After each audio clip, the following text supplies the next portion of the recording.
स्वागत है दोस्तों, एक बार पुनः आपका हमारे YouTube channel online coaching by doctor Sudhir sir में। दोस्तों एक बार पुनः उपस्थित हुआ आपके बीच में, और ये हमारी उपस्थिति लगातार आपके बीच में बनी हुई है। जीके पेपर फर्स्ट के संदर्भ में जो हमारी वार्ता चल रही है, जो हमारी प्रिपरेशन आपके साथ चल रही है, उस संदर्भ में हम लोग आगे बढ़ रहे हैं और आप लाभान्वित हो रहे हैं। नित्य अपनी जो भी आपकी कमियाँ हैं, जो भी आपके स्ट्रॉन्ग पॉइंट है, उसको आकलित करते हुए आप आगे बढ़ रहे हैं। आइए शुरुआत करते हैं एक नए प्रैक्टिस सेट के साथ, जो कि समर्पित है करंट अफेयर्स को, यूनिट फर्स्ट। और यहाँ पर जो एंट्री की फॉर्मेलिटी है वो मैं पूरा करता हूँ।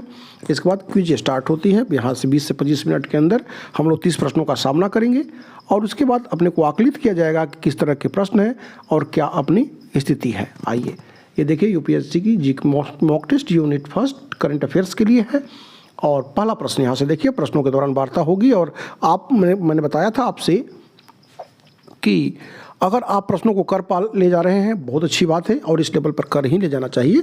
अगर नहीं कर पा रहे हैं तो प्रश्नों को आत्मसात अवश्य करिएगा। इसमें से एक या दो प्रश्न निश्चित तौर पर आपको मिलेंगे, और मेरा प्रयास यह भी है कि मेरे प्रैक्टिस सीट, मेरे टेस्ट सीरीज से ही आपको 30 प्रश्न मिल जाए, बहुत ज़्यादा भटकना न पड़े। मैंने बार बार आपसे कहा है कि आप कितना पढ़ते हैं मायने नहीं रखता, आप क्या पढ़ते हैं यह मायने रखता है। पहला प्रश्न देखिए, हाल ही में अंतर्राष्ट्रीय पत्रिका टाइम मैगजीन द्वारा साल 2024 के लिए एआई के क्षेत्र में 100 प्रभावशाली लोगों की सूची में इन्फोसिस के को founder Nandan Nilekani, Google alphabet के सीईओ सुंदर पिचाई, एक्टर अनिल कपूर आदि के अलावा, यहाँ पर जो प्रश्न है उसको देखिए।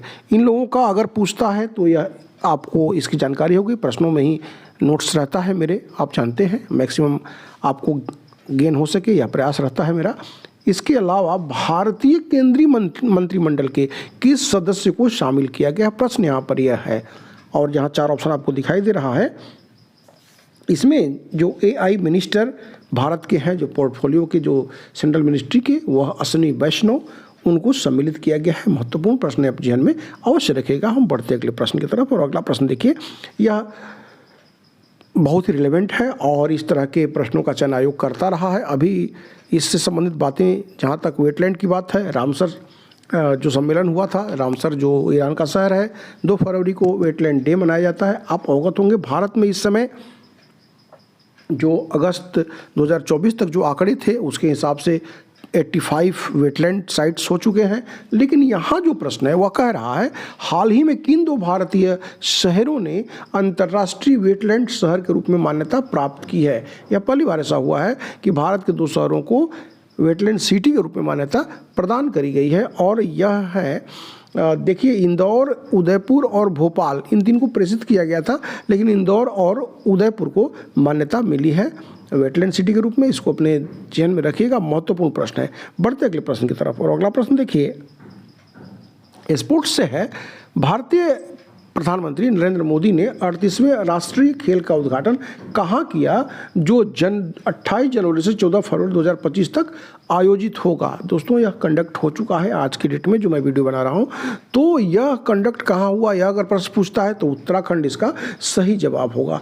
और इससे संबंधित फैक्ट अगर यह होता है कि इसमें सबसे ज़्यादा स्वर्ण पदक किसने जीता, अगर यह प्रश्न पूछता है कि 38वें राष्ट्रीय खेल में सबसे ज़्यादा स्वर्ण पदक किसने पूछा, तो वह सर्विसेज को मिला है। इसको ध्यान में रखना होगा। सेकेंड स्थान महाराष्ट्र का और 3rd स्थान हरियाणा का है। अपने ध्यान में अवश्य रखिएगा, इसको भी रिलेवेंट है। आगे बढ़ते अगले प्रश्न की तरफ। और अगला प्रश्न देखिए, यह पद्म पुरस्कारों से प्रश्न रहते हैं। और पद्म पुरस्कार जो है प्रत्येक वर्ष करीब गणतंत्र दिवस के पूर्व संध्या पर इसकी घोषणा की जाती है, और इस बार भी की गई थी। और इस बार जो ये देना है ध्यान कि कितने पद्म पुरस्कार दिए गए, तो 139, जिसमें जो पद्म विभूषण है, पद्म विभूषण, उसके 7 लोगों को दिया गया। साथ ही 19 पद्म विभूषण दिया गया, और 113 जो है पद्मश्री अवार्ड दिए गए।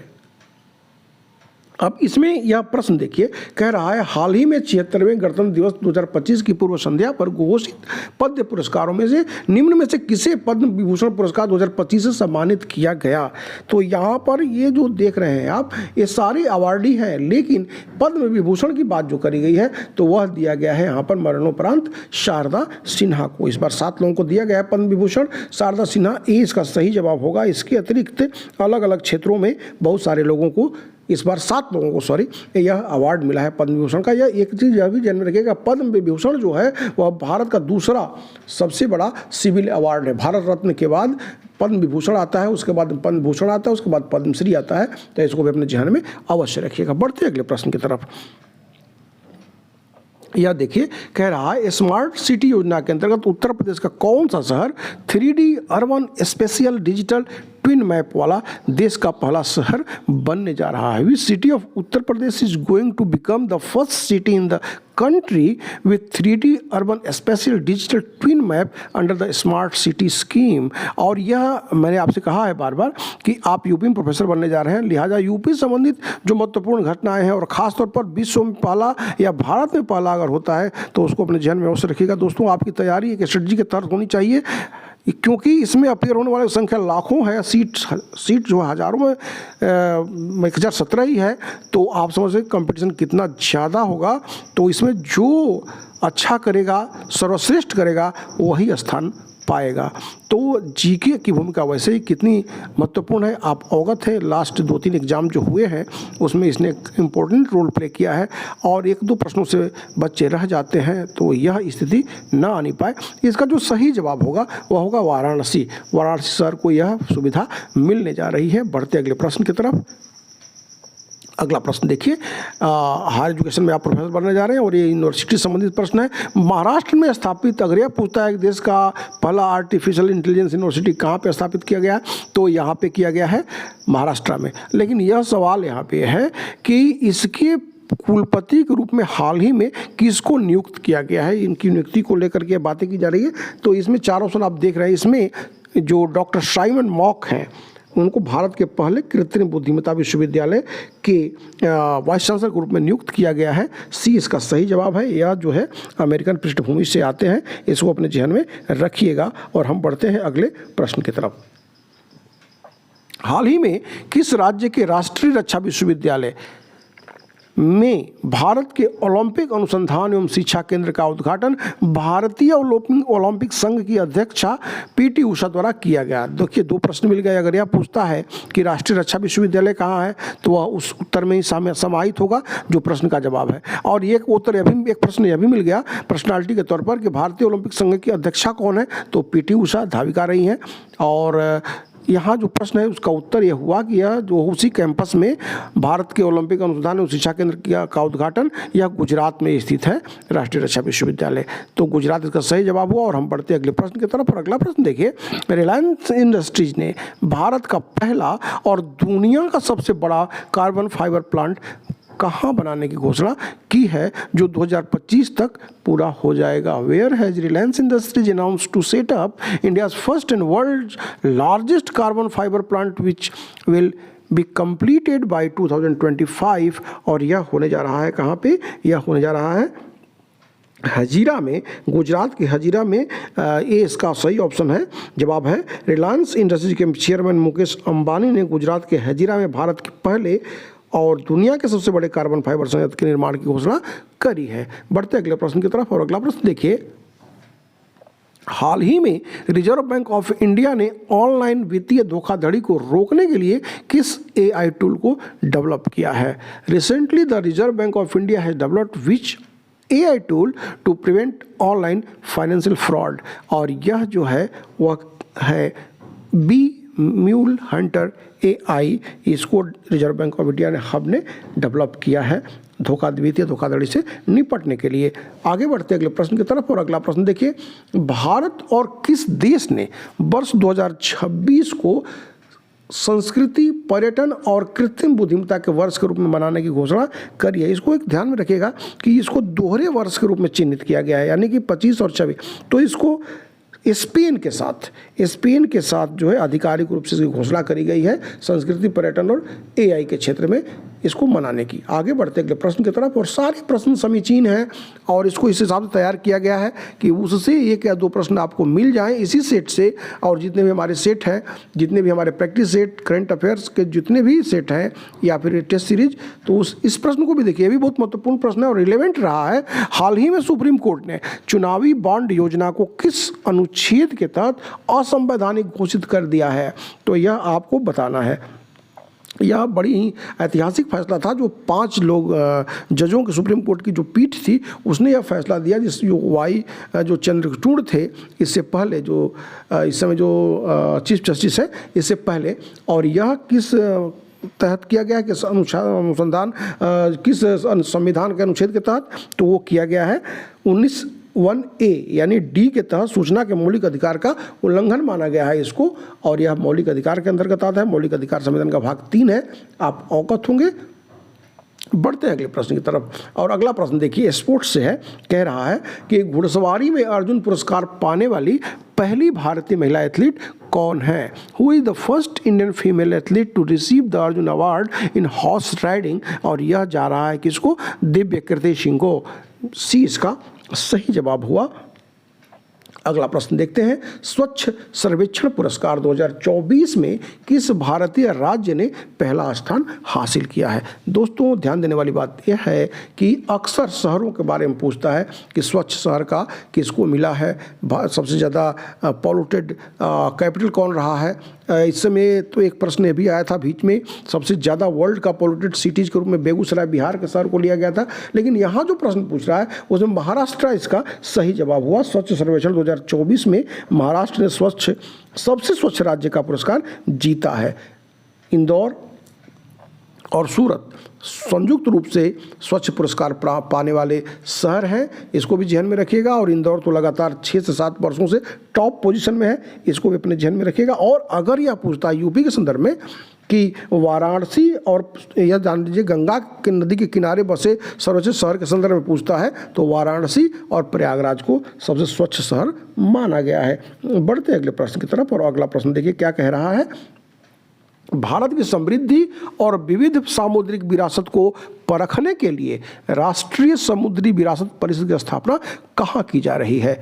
Where is the national maritime heritage complex being set up to keep India's rich and diverse maritime heritage? और यह किया जा रहा है, यह एक बहुत ही ऐतिहासिक, बहुत ही ज़्यादा ऐतिहासिक लोथल गुजरात, आप समझ लीजिए कि यह 4,500 वर्ष पुरानी परंपरा है। यह सिंधु घाटी सभ्यता के समय का यह हमारा विरासत है, जो भारत की उच्च जो गर्वीली कह सकते हैं विरासत संजो के रखे हुए है, इसको प्रदर्शित करने वाला लोथल है सिंधु घाटी के समय का, और उसको यहाँ पर डेवलप किया जा रहा है उस परिसर की स्थापना के संदर्भ में। तो लोथल का सही जवाब हुआ। और हम बढ़ेंगे अगले प्रश्न की तरफ, और अगला प्रश्न देखिए कह रहा है कि जनवरी 2000, दोस्तों एक चीज़ ध्यान में रखिएगा कि जिस हिसाब से पेपर टल गया है, तो हो सकता है जनवरी 2025 तक के करंट अफेयर्स को सम्मिलित करें, क्योंकि 2 से 3 लास्ट टाइम में भी इन्होंने 2 से 3 महीने पहले तक के प्रश्नों को सम्मिलित किया था।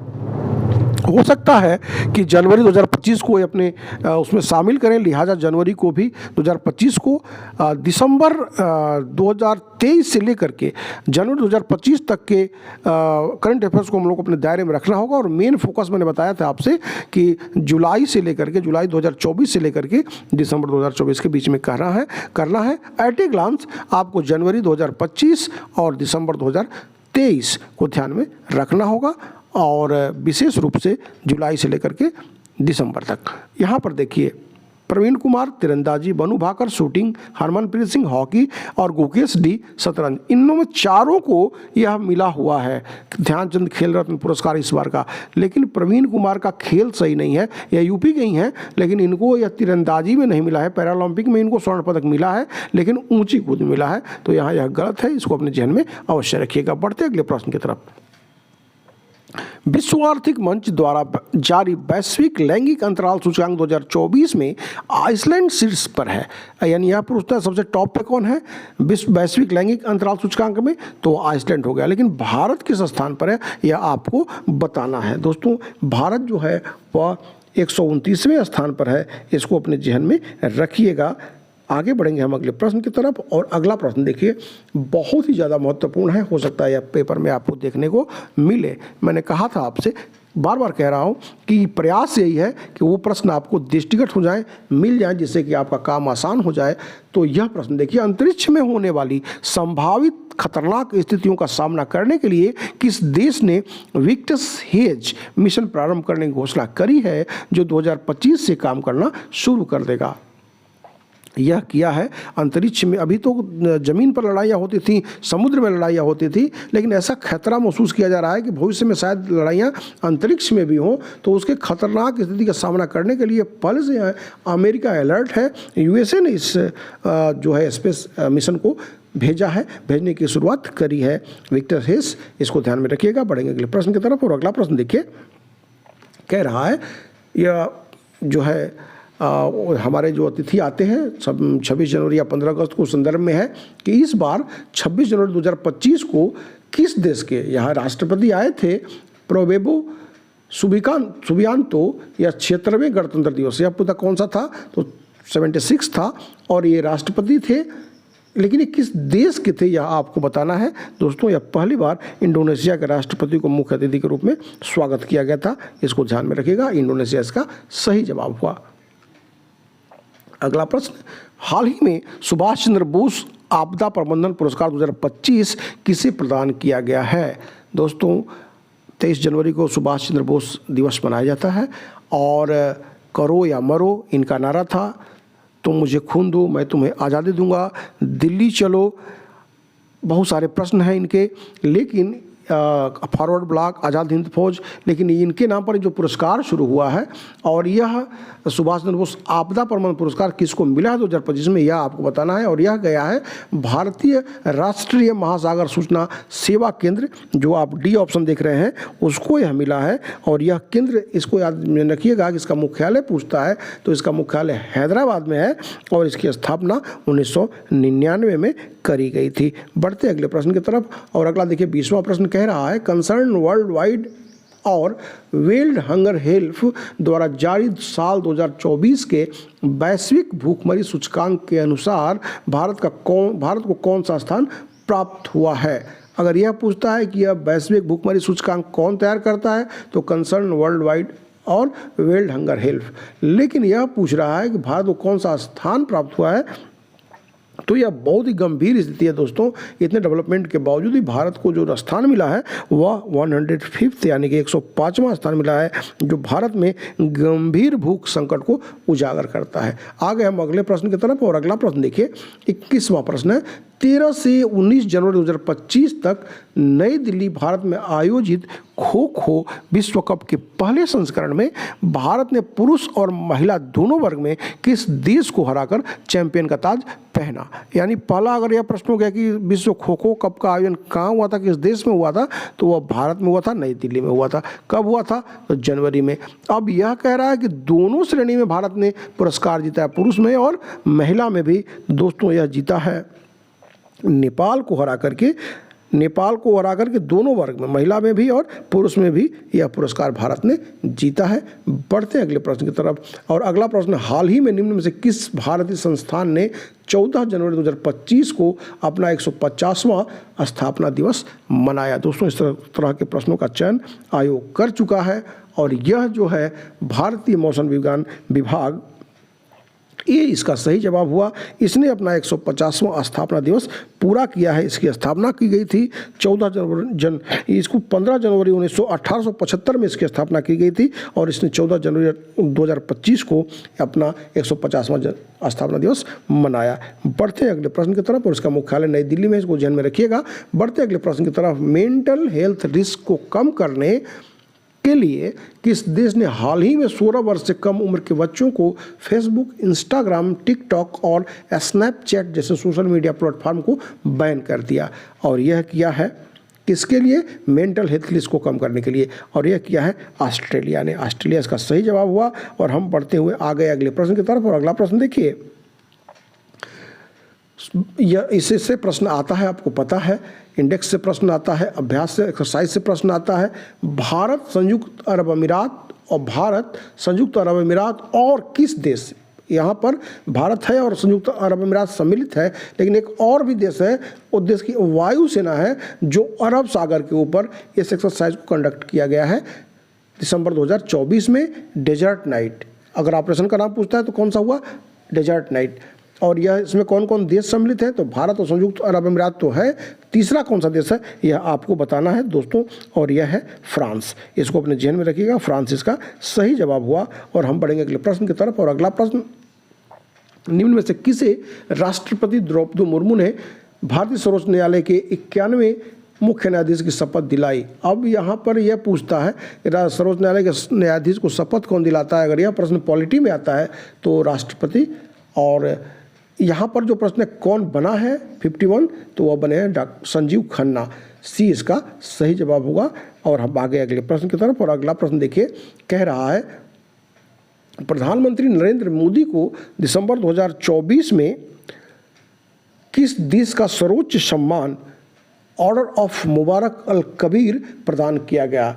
और यह प्रधानमंत्री मोदी को किसी देश द्वारा दिया गया 20वां अंतर्राष्ट्रीय सम्मान है। इससे पूर्व बहुत सारे देशों से, अभी रसिया से, भूटान से, नाइजीरिया से, ब्रुनेई से, बहुत सारे देशों से उनको वहाँ का सबसे सर्वश्रेष्ठ जो सर्वोच्च पुरस्कार है वो मिल चुका है। लेकिन यह जो पुरस्कार है, यह खासतौर पर जो आप देख रहे हैं ऑप्शन, यह मिडिल ईस्ट कंट्री, इसमें तो मिस्र जो है अफ्रीकन कंट्री है, लेकिन यह मिडिल ईस्ट कंट्री है, अरबियन कंट्री, जो सऊदी अरब, संयुक्त अरब अमीरात और कुवैत, इसमें से किससे मिला है? तो कुवैत ने उनको यह ऑर्डर ऑफ मुबारक अल कबीर जो है पुरस्कार प्रदान किया, वहाँ का सर्वोच्च पुरस्कार है। और हम बढ़ेंगे अगले प्रश्न की तरफ। और अगला प्रश्न देखिए, भारत सरकार द्वारा सितंबर 2024 में किए गए ऑपरेशन सद्भाव का संबंध निम्न में से किससे था? 4 ऑप्शन यहाँ पर देखिए और इसमें आपको बताना है ऑपरेशन सद्भाव का संबंध किससे था। दोस्तों, यह था तूफान यागी से प्रभावित देशों को मानवीय सहायता प्रदान करने के लिए। तो तूफान यागी, सी इसका सही जवाब हुआ। और हम बढ़ेंगे अगले प्रश्न की तरफ। और अगला प्रश्न देखिए, यह एक बार पुनः टाइम मैगजीन के द्वारा पर्सन ऑफ द ईयर किसे चुना गया है उसके बारे में यह प्रश्न पूछता है। और 2024 करंट के पॉइंट ऑफ व्यू से पूछ रहा है। तो यह चुना गया है किसको? यह चुना गया है डोनाल्ड ट्रंप को। एक चीज़ ध्यान में रखिएगा, डोनाल्ड ट्रंप अभी अमेरिका के राष्ट्रपति बने ही हैं। इससे पहले ये दूसरी बार पर्सन ऑफ द ईयर चुने गए हैं। 2016 में भी इनको पर्सन ऑफ द ईयर चुना गया है, दूसरा मौका है। बहरहाल बढ़ते अगले प्रश्न की तरफ। अगला प्रश्न देखिए, 29वां प्रश्न है, संयुक्त राष्ट्र द्वारा वर्ष 2025 के संदर्भ में अलग अलग विषयों के लिए अंतर्राष्ट्रीय वर्ष घोषित किया गया है। निम्न में से कौन उसमें सम्मिलित नहीं है? दोस्तों, बहुत ही रिलेवेंट प्रश्न है, निश्चित तौर पर हो सकता है एग्जाम में देखने को मिले। ये चारों जो अवार्ड हैं इनमें से एक को छोड़ दिया जाए तो चारों जो है अवार्ड, ये सब वर्ष जो है वह सेलिब्रेट किया जा रहा है 2025 में संयुक्त राष्ट्र द्वारा। और इससे प्रश्न आता है, इसमें अंतर्राष्ट्रीय सहकारिता वर्ष, यह सही है। शांति और विश्वास का अंतर्राष्ट्रीय वर्ष, यह भी सही है। क्वांटम विज्ञान और प्रौद्योगिकी का अंतर्राष्ट्रीय वर्ष, यह भी सही है। और लगातार मैं आपको इससे अवगत करा चुका हूँ। लेकिन जंगलों के संरक्षण का अंतर्राष्ट्रीय वर्ष, यह गलत है। अपने ध्यान में रखिएगा कि ग्लेशियर्स के संरक्षण का अंतर्राष्ट्रीय वर्ष मनाया जा रहा है। यानी ग्लेशियर का अंतर्राष्ट्रीय वर्ष, सहकारिता का, शांति और विकास का, विश्वास का और क्वांटम विज्ञान और प्रौद्योगिकी का, यानी कि 4। इसको ध्यान में रखिएगा, बहुत ही महत्वपूर्ण प्रश्न है। और एक बार पुनः कहूँगा कि अगर आपको लगता है कि you have need of my practice set, my notes और test series, then you can join with me. आप व्हाट्सएप करके आप हमसे जुड़ सकते हैं। वो थोड़ी सी राशि अदा करके वे सारी फैसिलिटी आप प्राप्त कर सकते हैं। टेलीग्राम हमारे साथ बने रह सकते हैं। इस प्रश्न को देखिए, 30वां प्रश्न है, अंतिम प्रश्न है। World table tennis contender Lagos 2024 tournament में चीन की यी डिंग को हराकर महिला एकल का खिताब जीतने वाली पहली भारतीय महिला कौन बनी है? और यह बनी है श्रीजा अकुला। श्रीजा अकुला चर्चित नाम है। यह 2 बार भारत की नेशनल चैंपियन रह चुकी हैं टेबल टेनिस में। और वर्तमान में महिला एकल में भारत की नंबर 1 रैंकिंग पर भी है। और रैंकिंग से भी संबंधित सवाल पिछले वर्षों में पूछ चुका है आपके आयोग ने। तो इसको ध्यान में रखिएगा। और इसी के साथ यह 30 प्रश्नों की श्रृंखला समाप्त होती है। एक बार पुनः कहूँगा कि अच्छे से तैयारी करते रहिए, जीके की भूमिका को समझिए और अपनी अनंतिम सफलता, स्वर्णिम सफलता सुनिश्चित करिए। मैं इसको सबमिट करने जा रहा हूं और देखता हूं कि रिजल्ट क्या है। तो सबमिशन हो गया है। व्यू रिजल्ट पर क्लिक करते हैं और यह एक इन्वायरमेंट मिलता है हमको, आप लोगों को इससे। और 30 आउट ऑफ 30 इसी तरह से आप भी ईश्वर की कृपा से गेन करें, प्रोफेसर बने। निरंतर हमारी मुलाकात आपसे होती रहेगी। तब तक के लिए ढेर सारा धन्यवाद। स्वागत है।